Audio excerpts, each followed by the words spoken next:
How do you find the will to fight back against a world that wants to keep you sedated, average, and stuck in place? Join us for the tools and strategies you need to create a life of abundance, discipline, and high achievement. This is the Tactical Empire with Jeff Smith.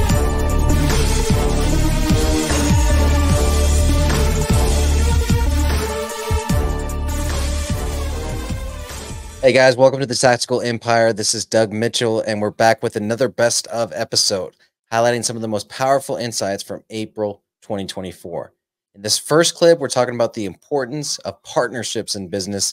As you grow and mature in your entrepreneurial journey, aligning with the right partners can give you leverage, speed, and access new opportunities. But it's also crucial to partner for the right reasons, because when done right, partnerships can truly be a powerful tool for success. Let's hear more on this from Expand Your Empire, episode 30, Strategic Business Partnerships. Partnerships are very important, I think. As I've gotten wiser in business and as I've matured in business, I probably won't do anything else without partners ever again.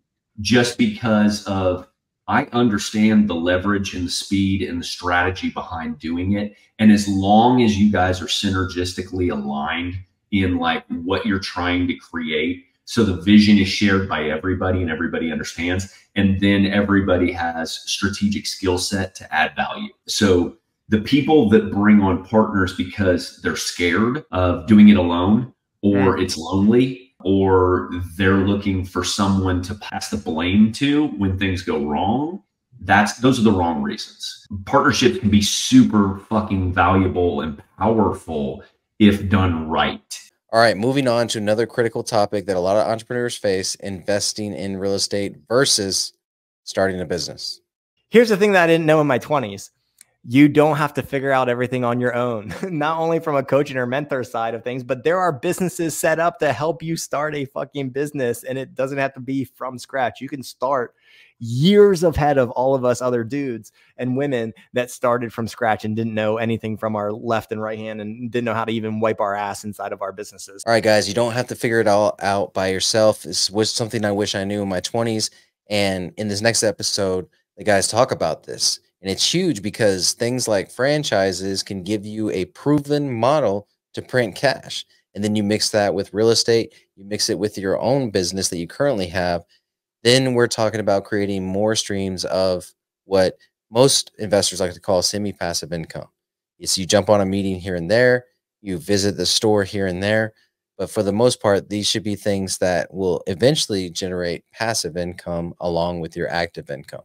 Let's jump into this clip where we talk about franchises and how they can accelerate your path to financial freedom. Wealth is created through putting your cash to work for you, whether it's a franchise, whether it's real estate, whether you're an investor in someone else's business, whether you're lending it out and receiving a return on that money. Real money is made by cycling your money and getting it to make money for you while you go out and earn your active income, and then living below your means, right? Like compounding that money over time.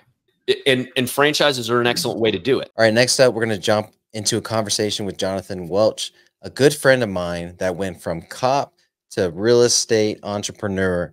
I'm excited to get into this one because real estate may seem like a gold mine at first, but as Jonathan puts it, if you treat it like a business, it'll pay you like a business. If you treat it like a hobby, it'll pay you like a hobby. This is simple but profound truth that separates those who succeed in real estate from those who fall short. Jonathan breaks down the mindset shift and the work ethic required to thrive in this field. It's not just about finding deals, it's about building a business, putting in the time to become a subject matter expert, and truly understanding your strengths and weaknesses. Let's hear more from Jonathan in this episode. Real estate can be very lucrative, especially in the last few years where, it seems like, anyone could get a deal, and so you had a lot of people coming in, thinking, man, I'm going to kill it. I'm going to make all this money. But if you treat it like a business, it'll pay you like a business. But if you treat it like a hobby, which most people do, that's how it's going to pay you. It won't pay you, And so there's a lot that goes into building a business. 5 months full time. And I'm just like, wow, like I understand why people don't make it in this business, because it takes a lot of You have to be self-aware of who you are. You have to know your strengths. You have to be willing to put in the work that's necessary to be a subject matter expert, to expand your capacity to learn more and to do more. You have to understand that you're in a service-based business, so you're helping people and you have to be there for them. All right, let's move into the concept of personal pyramid of wealth, where we break down a systematic approach to building financial independence. The idea is simple. Your personal finance system should be holistic, where each part complements the other, creating a solid foundation for your wealth. If you're really serious about mastering your finances, make sure your base of your wealth pyramid is rock solid before stacking up anything else on top. Let's dive deeper into today's episode. We believe in that your entire personal finance wealth building system should be just that. It should be an all-inclusive system where things are stacking on top of one another and they are complementing one another. They are feeding into one another. And that's why we use a pyramid as a visual representation. So I know if you're not in the 3-day course, you don't see the image, but if you could draw this in your head, it's a pyramid. The foundation of the pyramid is your income. If you do not have a very clear plan on how you can flow more money into your life via active income, less active income, and passive income, you need to spend a lot of time focusing on income because this is the driving factor to your wealth.